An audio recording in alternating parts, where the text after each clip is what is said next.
Boa noite a todas, boa noite a todos.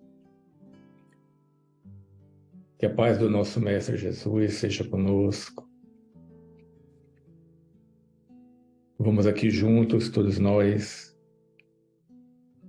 numa só corrente, num só pensamento, numa só oração, dirigindo-nos ao mais alto, ao nosso Mestre amado Jesus,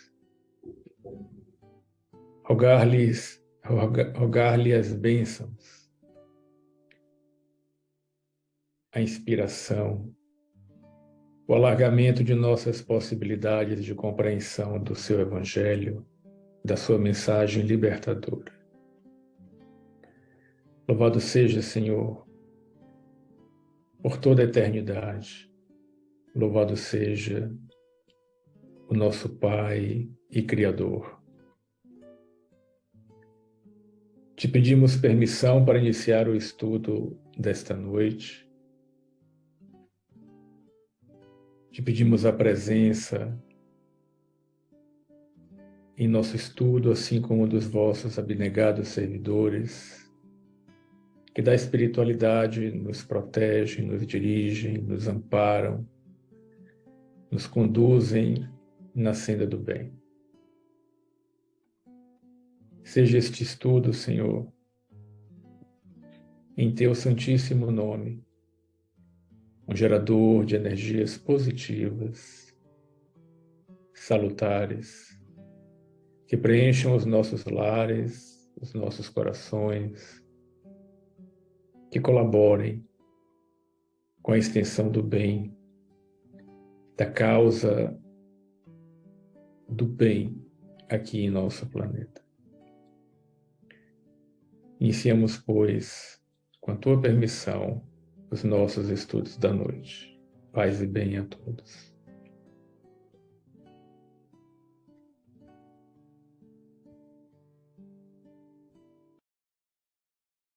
Bem, vamos aqui. Perdoem pelo atraso, mas já vamos começar então. Alguém me sinaliza pelo chat se minha voz está chegando bem, se estão ouvindo alto e claro. Ok, valeu, Deca. Diminuir aqui então essa imagem. Bom, nós temos hoje o tema Eu e o Pai somos um, ou melhor, um com o Pai, é o título que foi dado por Carlos Torres Pastorino, né? Esse está no seu volume 5, e nós vamos aqui então dar início. João capítulo 10, versículos 22 a 39.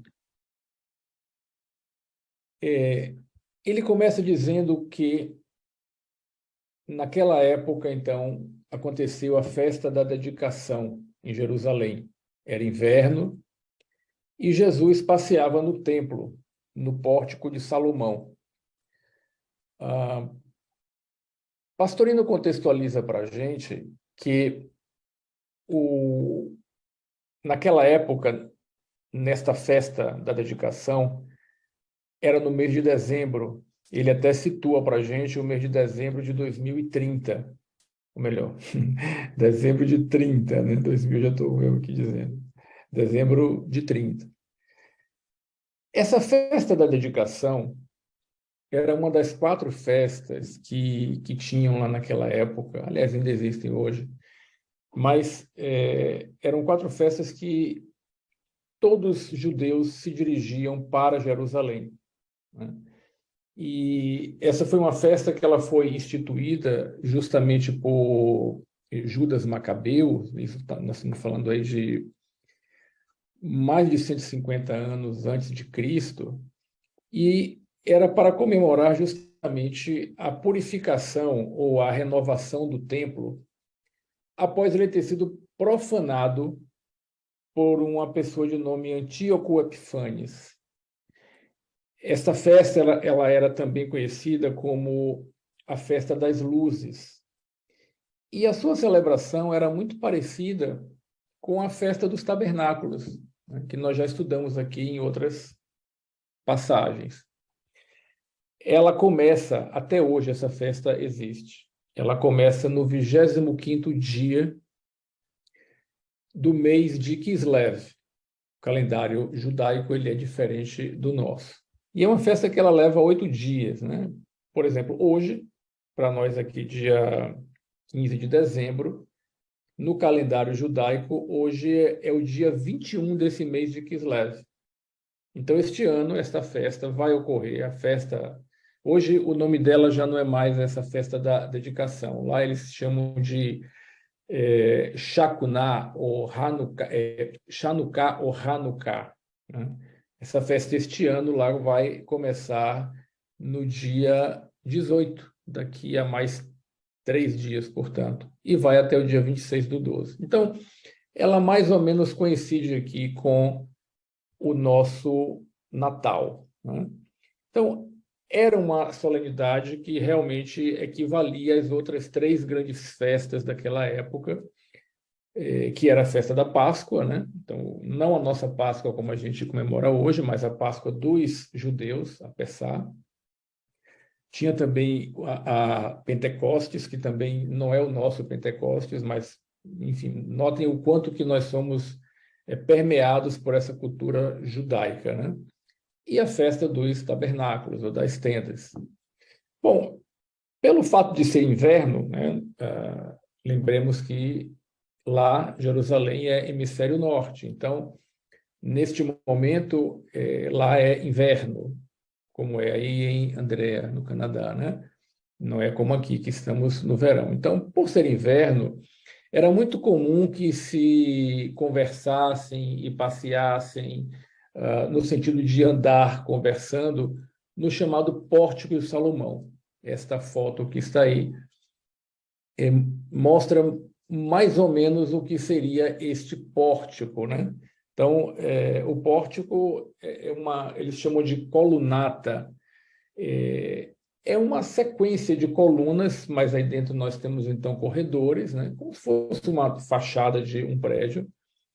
Forma aí esse conjunto de arquitetura, e esta construção chama-se de Pórtico de Salomão porque foi atribuída ao rei Salomão. E ela ficava situada justamente no lado oriental, ou seja, no lado leste do templo. Ali, de certa forma, era protegido, então, pelos ventos frios que vinham do deserto de Judá. Foi, então, quando um grupo de judeus se aproximou e, cercando Jesus, pediram que ele se declarasse abertamente, né? Ele era ou não era o Messias prometido, o libertador de Israel? Tanto que no texto diz assim, aqui tradução de Pastorino, né? Até quando suspendes nossa alma? Ou seja, até quando nos manterá na expectativa? És ou não és o Cristo?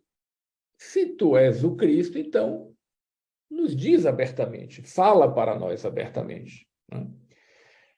E Pastorino nos diz que, mais uma vez, os fariseus aí estavam procurando uma maneira de colocar Jesus numa sinuca de bico, né? Por quê?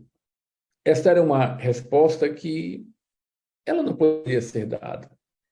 Porque se Jesus se declarasse o Messias, como eles queriam, né? O Cristo, o Messias, ele estaria confessando uma posição que ela era frontalmente contrária, né, ao domínio romano. Por quê? Porque, segundo a tradição dos judeus, né, da crença geral, o Messias era aquele que viria para libertar o povo hebreu, o povo judeu. Então, libertar de qualquer jugo. Então, segundo Pastorino, esta resposta, se Jesus se declarasse ali o Cristo, ela traria para ele 2 grandes inconvenientes, ele chama de 2 indesejáveis consequências, né? Primeiro, atrairia para ele um bando de políticos ambiciosos, né? Políticos descontentes, ávidos por uma luta. Ou seja, era tudo que eles queriam para fazer um levante contra Roma.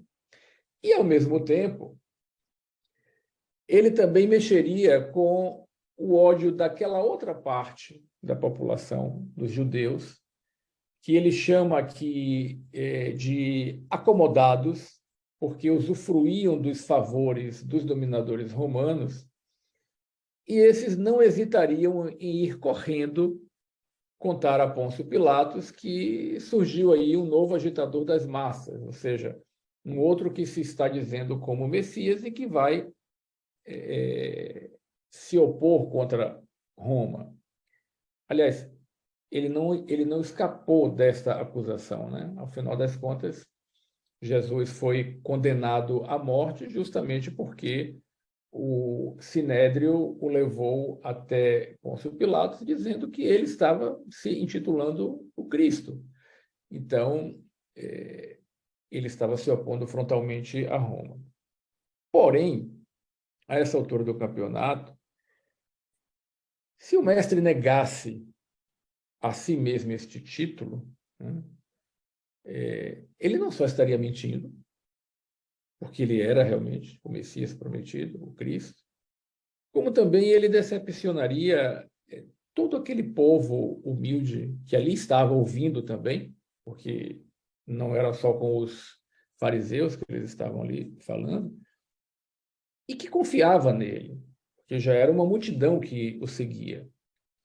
Mas, como de costume, né, utilizando a sua inteligência, né, a sua sabedoria e a sua prudência, o mestre consegue sair desta sinuca de bico citando fatos que aconteceram, ou seja, citando fatos concretos que dali se poderia deduzir, então, a resposta que ele estava dando para os fariseus, né?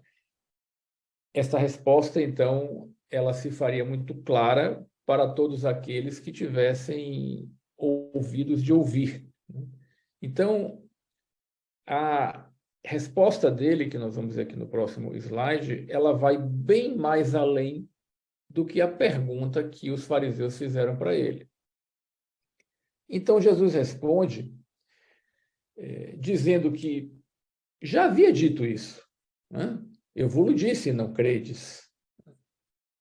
E que as suas ações, ou seja, as suas obras, o seu trabalho, os frutos das suas ações, né, que eram sempre realizadas em nome do Pai, essas ações atestavam a seu respeito, né?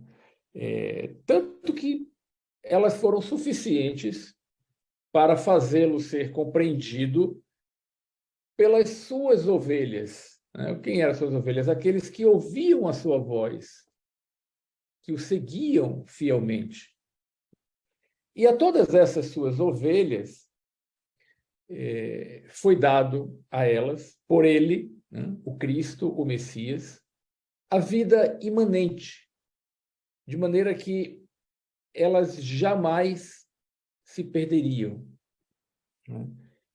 Pastorino chama atenção para o verbo utilizado aí, que é este perder-se em oposição ao salvar-se, e não no sentido de não se perder, de não perecer, como tem muitas traduções que são feitas assim, não perecer ou não morrer. Isso seria um absurdo, né?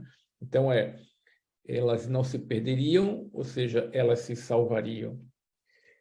E ele, mais uma vez, reforça para a gente que não deve ser traduzido como eu lhes dou a vida eterna, e sim a vida imanente. Porque a vida eterna é e era naquela ocasião também para todos, né? Inclusive hoje em dia para aqueles que acreditam equivocadamente em um inferno eterno, um céu eterno, a depender de quais sejam as nossas ações aqui, mas já era entendido desde aquela ocasião que todos nós temos uma vida eterna. Os judeus entendiam dessa maneira, né? Então, prometer àqueles que o seguissem uma vida eterna era prometer algo que todos já tinham. Todos tinham vida eterna. Então, seria, como ele diz aqui, uma promessa vã, irrisória. Agora, a vida imanente, ou seja, a vida com o espírito desperto e consciente, unido ao Pai, unido a Deus dentro de si mesmo, isto sim, isto constitui o maior privilégio, né? Constitui assim a aspiração máxima a que o ser humano pode aspirar, né? Então, daí ele reforçadamente traduzir como vida imanente e não como vida eterna. E qual a razão desta segurança, né? Que é dado às suas ovelhas, né? Por que que ninguém as arrebatará? Ninguém arrebatará essas ovelhas das suas mãos. Ele complementa dizendo o seguinte: o Pai que as deu a mim é maior que tudo, e ninguém pode arrebatar da mão do Pai. Eu e o Pai somos um. Então, aqui está a sua declaração, né? Aqui nós temos o versículo 29, que é o que ele diz que o Pai as deu a ele, o Pai que é maior do que tudo e que ninguém pode arrebatar das suas mãos. E no versículo 30 ele diz, eu e o Pai somos um. E aí Pastorino nos chama a atenção que esse versículo 29, desde a antiguidade, né, quando ele pega os diversos manuscritos diferentes, né, e os escritos também dos pais da Igreja Católica, que ele tem três grandes variantes, né, ou três variantes principais. A primeira variante é essa que ele expõe aqui, em que ele diz que o Pai que as deu a mim, o Pai, ou seja, o Pai que deu estas ovelhas a mim, né? O Pai é maior do que tudo e ninguém pode arrebatar da mão do Pai.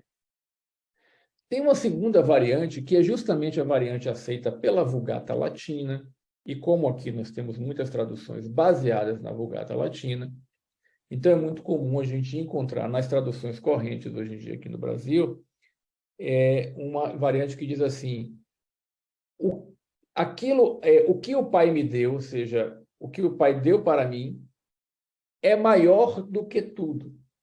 Então, ele coloca como o que o Pai deu para Jesus ser maior, e não o Pai é maior do que tudo.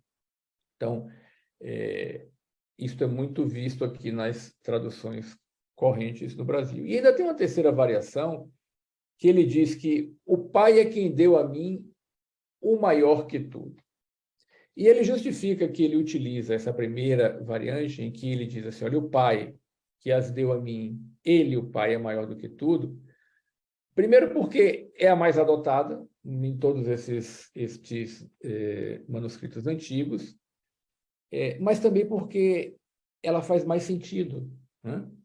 E, em seguida, o mestre, então, explica que, estando na sua mão, e ele e o Pai sendo um, então, automaticamente estarão também nas mãos do Pai.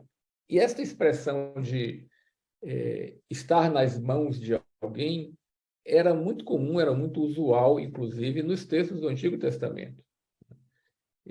Como as mãos são, assim, são os principais instrumentos que nós, seres humanos, temos. Então, estar na mão exprime o seguinte: as nossas mãos exprimem um poder de agir. Então, estar na mão de alguém significa estar com esse alguém, estar sob sua proteção, né? Então, estar nas mãos de Deus, estar nas mãos dele, estar nas mãos de Deus, estariam todos protegidos. Então, esta frase, eu e o Pai somos um, que ele arremata aqui,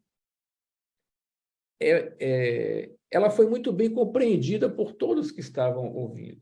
Não só pelas suas ovelhas, vamos chamar assim, mas pelos fariseus, que estavam ali à procura justamente de algo para poder incriminá-lo, né?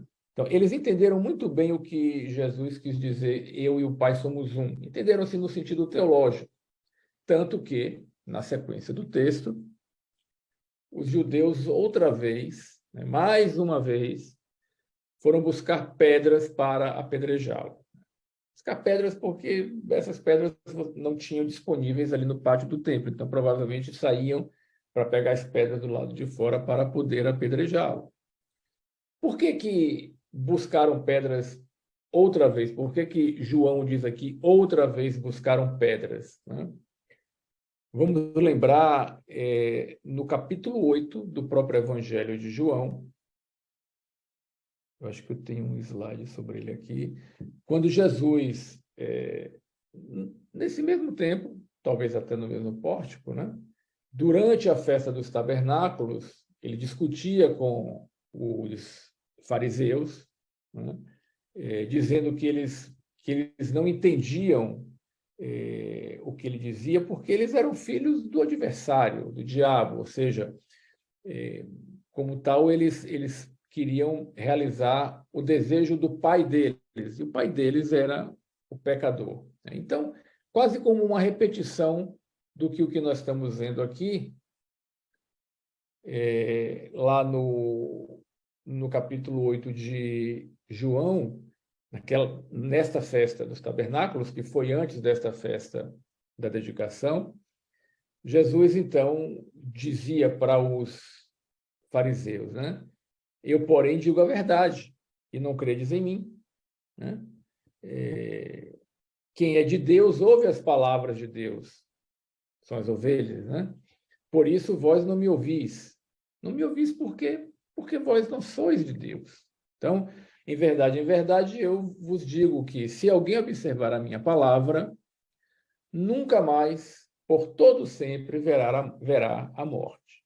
Foi então nessa ocasião que os judeus disseram para Jesus assim: bom, agora nós sabemos que realmente você está louco, ou você tem um espírito endemoniado, porque se você diz assim, se alguém observar a minha palavra, nunca mais, por todo sempre, provará da morte, ora, porventura tu és maior do que o nosso pai Abraão, que morreu? Os profetas também, todos eles já morreram. Quem você pretende ser? Né? E aí é onde começa, então, a birra, porque Jesus volta-se para eles e diz o seguinte: olha, Abraão, vosso pai, exultou para ver o meu dia. Ele o viu e alegrou-se. Os judeus então disseram: mas espera aí, você não tem nem 50 anos ainda.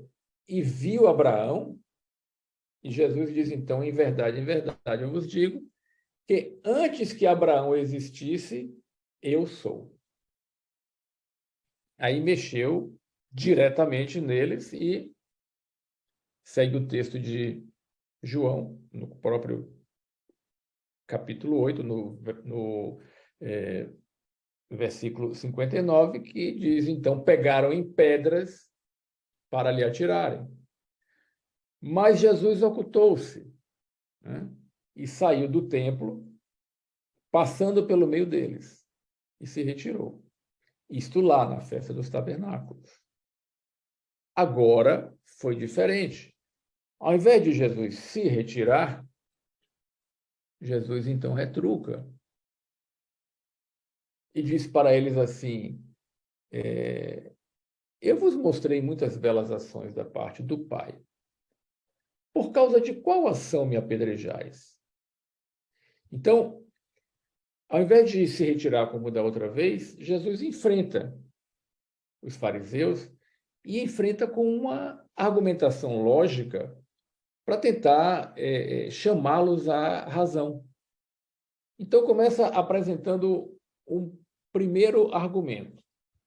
Eu vos mostrei muitas belas ações. Pastorino chama a atenção que traduziram aqui por boas ações. E o vocábulo é bem claro, é belo, bonito, né? E não é boa ação. Então, eu vos mostrei muitas belas ações que vieram da parte do Pai. Por qual dessas ações vocês querem me apedrejar?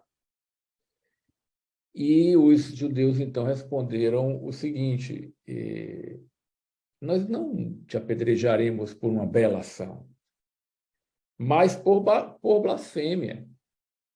porque, sendo tu homem, te fazes um Deus. Ou seja,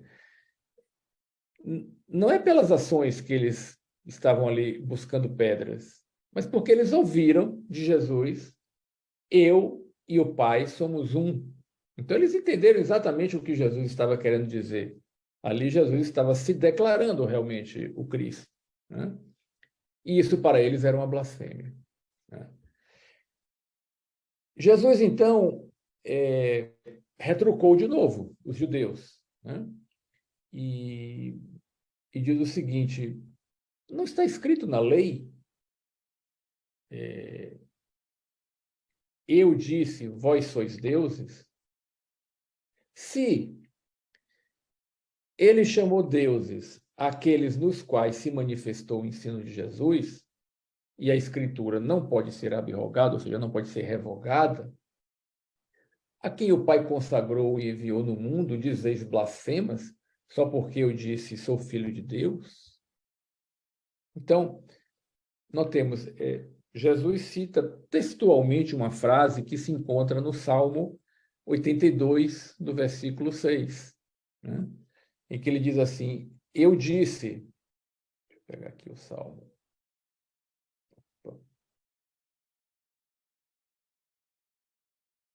Salmo 82, 6. Eu disse, vós sois deuses e filhos todos do Altíssimo. Então, Jesus aqui estende a todos nós, né, a todos os seres humanos, este título, vamos chamar assim, de deuses, que na língua deles é Elohim. Ora, no Salmo, diz-nos Pastorino aqui, ele era dirigido aos juízes, ou seja, aqueles que recebiam esse título porque faziam justiça em nome de Deus. Esse trecho também vai se achar no livro do Êxodo, em que a lei manda que o culpado se dirija e se apresente ao Elohim, ou seja, ao juiz, ao Deus, né? Então, todos conheciam as Escrituras, principalmente os fariseus. Então, todos aqueles que estavam ali ouvindo conheciam estas citações, né?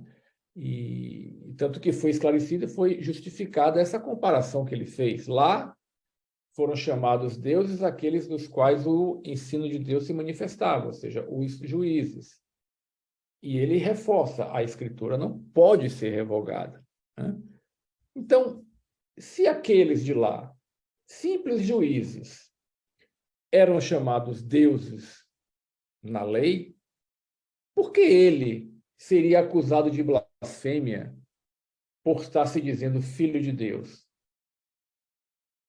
Já que ele, pelas suas obras que se manifestava ali, denotava claramente que era alguém que fora, como o pastor diz aqui, separado ou consagrado pelo Pai e enviado ao mundo pelo Pai, né?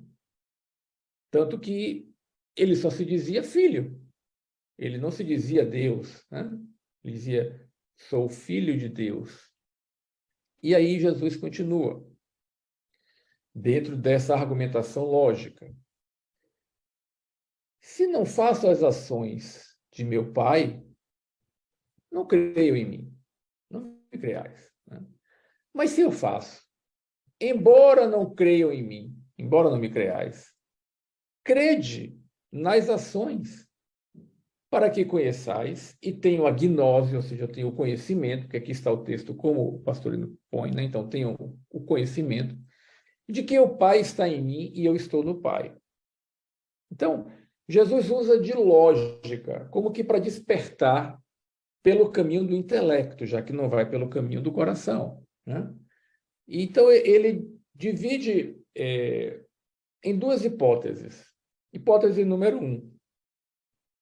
Se eu não fizesse as ações, eu não seria digno de crédito. Então, se eu não faço, não creio em mim, né? Agora, se eu faço as ações, e se tinha com clareza naquela época que esses chamados feitos extraordinários, só quem conseguiria fazer era quem tivesse a presença de Deus nele. Eram os verdadeiros profetas. Então, se eu faço essas ações, eu devo ser acreditado. E mesmo que, ainda que, por um capricho, por um absurdo, né, não acreditassem na palavra que ele estava dizendo ali, pelo menos as ações praticadas por ele deveriam servir para poder despertá-los, alertá-los, né? Não só a conhecer, mas a ter este conhecimento de que, porque todos sabiam disso, para fazer estas ações, era indispensável que o Pai estivesse presente nele e, consequentemente, ele no Pai. Mas adiantou de alguma coisa esses argumentos lógicos? Não, né? Pastorino diz assim, eles preferiam as trevas à luz. Por quê? Porque pertenciam ao antissistema, porque eram filhos do adversário, né? Filhos do diabo, do adversário. Então, eles não tinham realmente nem condições espirituais de perceber as palavras que estavam sendo ditas, nem de analisar estas ações do alto. E aí, mais uma vez, apelam para a violência física, né? E, de novo, procuravam prendê-lo. Porém, diz o texto de João, né? Mas ele, Jesus, né? Saiu das mãos deles. Ou seja, como ainda não era chegado a sua hora, Jesus, mais uma vez, escapa das mãos deles e sai de Jerusalém. E diz-nos Pastorino, tem uma frase dele aqui que é muito, muito legal, que é o seguinte, ele diz assim, inútil tudo. O fanatismo constitui-se em antolhos do espírito, né? A gente não consegue enxergar nada mais do que o que está ali na nossa frente como interpretação ao pé da letra. E aí vem aqui uma parte que Pastorino nos convida, né? Porque aqui já é o final do texto, e Pastorino nos convida digamos assim, a transportar este ensino que foi dado aqui por Jesus para o nosso âmbito, para o âmbito da criatura encarnada, né? E então observarmos como o nosso intelecto ele é cético, né? Este ceticismo do nosso intelecto. Ainda mesmo quando este intelecto já está iluminado, mas iluminado pelas religiões ortodoxas, que aqui está sendo simbolizado pelos judeus, né? Então, mesmo quando este intelecto está iluminado pelas religiões ortodoxas, ele continua cético. Por quê? Porque ele continua moldado, né? Ele fica ali conformado dentro dos dogmas estreitos do fanatismo religioso. Então, figurativamente, na interpretação de Pastorino, a gente sabe que esses fatos ocorreram, mas que nós temos outros níveis de leitura desses fatos. Então, como é que Pastorino lê isso daqui? Ele diz assim, a individualidade, então vamos transportar isso para o que ocorre em nós, tá? Para o âmbito de nós, criaturas encarnadas. A individualidade em nós, que aqui nesse texto está sendo simbolizada, está sendo representada, melhor dizendo, por Jesus, né? Que é aquele que vivia na plenitude da sua individualidade, do seu eu profundo, né? Unido, feito um com o Pai, daí o nome Cristo, né? O termo Christos é uma palavra grega que significa justamente unido, untado, então feito um. Por isso que ele era o Cristo de Deus, ou seja, ele era untado com o Pai. Então, esta individualidade em nós poderíamos dizer assim, o Cristo interno, né? O Cristo interno, ele se manifesta, ou ele é solicitado a se manifestar ao nosso intelecto. ou seja, a nossa compreensão racional, a nossa lógica, né, quanto criaturas encarnadas.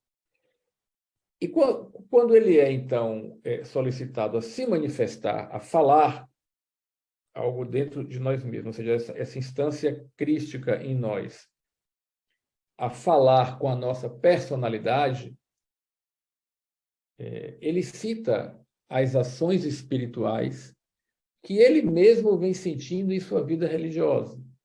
Quais elas? O conforto que nós sentimos quando estamos no estado de prece, né? A consolação que nós recebemos diante das dificuldades, dos sofrimentos, quando estamos unidos, né? A coragem que nós adquirimos, então, nas lutas que temos que enfrentar, esta energia que não nos deixa desanimar, e até mesmo a doçura ou o estado que nós entramos nas nossas contemplações. Então, isto é dito, isto é mostrado para nós, porque nós sentimos isso, né? Porém, diz-nos Pastorino, que sendo o intelecto, o nosso ego, né, um produto do antissistema, ele não consegue ouvir a voz da individualidade, nem tampouco segui-la. Por quê? Porque não a conhece, ou não o conhece. Porém, se ele resolver se entregar totalmente, se nós resolvermos nos entregar totalmente, anulando este eu pequeno, né, este eu egóico, ninguém poderá derrotá-lo. Por quê? Porque o Pai, a quem nós podemos nos unir, é maior do que tudo. Então, nós nos unificaremos com o Pai quando unificar a individualidade, né? Ou seja, quando nos unificarmos a nossa individualidade, que já é, por natureza, centelha divina, portanto, unida com o Pai. Pierre Weil, eu me esqueci o título do livro dele agora, mas me veio à mente, ele fala de um complexo do paraíso perdido, né? Uma síndrome da separatividade, que é representado ali simbolicamente pela expulsão do paraíso, né? Em que, apesar de nós não estarmos separados de Deus, porque nós existimos em Deus, nós vivemos em Deus, nós agimos em Deus, tudo que existe, existe nele, né?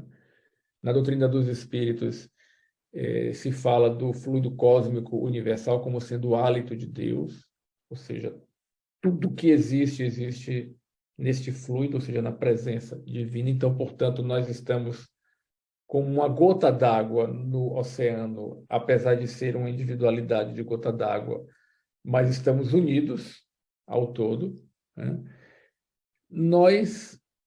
O nosso ego, o nosso intelecto se recusa a pensar dessa maneira. Ele se sente separado. Nós nos sentimos separados do todo. E é muito simples nós percebermos isso. Diante de atitudes egoístas e orgulhosas, isso só pode acontecer quando a gente se sente separado. Porque o orgulho, essa mais-valia que nós sentimos com relação ao outro, ou o egoísmo de querer para mim e não compartilhar, isto é próprio de quem não se sente unido ao todo. Porque quando se sentir, não haverá motivo de se orgulhar, nem haverá motivo de não compartilhar, porque, como disse Deus, ou como disse o pai para o filho pródigo na parábola, né? Para o irmão do filho pródigo, ou seja, o outro filho dele, meu filho, você está reclamando porque eu dei uma festa para seu irmão e que eu não dei uma festa para você? Tudo que é meu é teu. Tudo que é meu é teu, ou seja, você pode estar na herança de tudo que é meu, porque você faz parte de mim. E diz-nos, Pastorino, que o intelecto recusa. recusa esta mensagem e julga ser uma blasfêmia essa declaração. Porque por causa do dogma dualista que a religião nos ensinou de que o homem, o ser humano, está fora de Deus. Deus e o ser humano têm uma distância que não se pode vencer. E nós deveríamos pensar o contrário, nós deveríamos pensar o seguinte: não há criatura mais disponível do que Deus. Estou lembrando aqui de Yogin no livro A Divina Presença. Não há criatura mais disponível do que Deus, porque nós estamos nele. Então, o nosso intelecto, quando ele é instigado, quando vem uma mensagem de nos conduzir para esta união, ele recusa, ele retruca. Ele diz, não, isso jamais poderá acontecer. Né? Jamais poderá para o ego ser divino, isto é uma blasfêmia. E aí, Pastorino diz que este é o argumento de que ou melhor, ele diz que o argumento de que todo ser humano é divino, né, que é isto que consta nas Escrituras, se nós tivermos olhos de ver e ouvidos de ouvir, isto que consta delas, que servem de base à sua fé, não é suficiente para poder abalar este intelecto cético. Por quê? Porque ele raciocina teologicamente sobre esta unidade de essência e de natureza. Ele não concebe que pode haver a chamada união hipostática, né? Que é esta união da natureza divina com a natureza humana. Nos foi ensinado de que não é possível, de que nós estamos mergulhados no pecado capital, de que isso só seria possível para aquele que é o Filho unigênito, Jesus, que é parte da Trindade. Então, somente a ele é possível isso, a nós não. E o que Jesus veio colocar para nós foi justamente o oposto. Ele veio dizer: vós sois deuses. Podeis fazer tudo o que eu faço e muito mais. Vós sois a luz do mundo, vós sois o sal da terra. A questão é de acreditar, é de confiar, de ter fé, de ser fiel, de ter fidelidade. Então, a gente fica aí nesse borderline, né? A mensagem nos diz isso, mas quem sou eu para dar esse passo? Quem sou eu para buscar esse encontro? Não, estou muito distante, eu sou um mero mortal, um mero pecador, então eu sou descrente. No fundo, nós raciocinamos dessa maneira. Nos momentos de oração, nos momentos de enlevo espiritual, nós sentimos que isto é possível, a gente vai se entregando, que é abrir mão deste ego, né? Mas na hora que cai no raciocínio, imediatamente a gente entende que não é possível, porque a gente cede à argumentação do intelecto. Isso está representado, por exemplo, no próprio Evangelho de João, quando ele fala de João, ou melhor, do nascimento ou da concepção de João o Batista, né? Que quando o pai dele está ali dedicando no templo, né, Zacarias, e aparece um anjo. Esse aparecer um anjo é a nossa instância crística em nós, né? Um mensageiro, anjo é mensageiro. Aparece e diz: a tua esposa conceberá. Aí ele, que representa o intelecto, apesar de ser um intelecto iluminado, porque ele era sacerdote, né? Ele diz: mas como isso é possível, se ela já é uma anciã e eu também? E aí o que é que o mensageiro diz? Bom, já que você não acreditou na minha palavra, você vai ficar mudo. Você vai se calar até o teu filho nascer. Então, é preciso realmente calar a voz, música de Gil, né? Se eu quiser falar com Deus, tenho que apagar a luz, tenho que ficar a sós, tenho que calar a voz, tenho que esquecer a data, enfim, né? Calar o para fora para buscar o encontro dentro. Então, até que este filho nasça, você vai ficar calado. E realmente ele só volta a falar depois que João o Batista nasce. Então, para a gente finalizar, Pastorino faz outras análises, faz aquelas análises místicas, né? Eu julguei por bem, até pela questão de tempo mesmo, né? A gente já está aqui, já vai dar quase 9h30, julguei por bem não trazer tudo isso, mas ele finaliza essa parte dizendo que a gente continua com a nossa descrença a respeito da sublimidade deste encontro, entendendo que ele só é possível, só é conhecido e experimentado por aqueles místicos, os místicos não teólogos, né? Então, como resultante desta negação, a recusa do Cristo interno, ou seja, o Cristo interno que veio e que chamou, que convidou, acaba se afastando de Jerusalém. Por quê? Porque os seus esforços ali foram inúteis, né?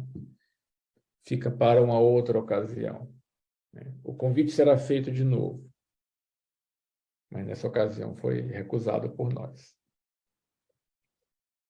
Então, deixa eu interromper o compartilhamento, acho que esse era o último slide, deixa eu ver, exatamente.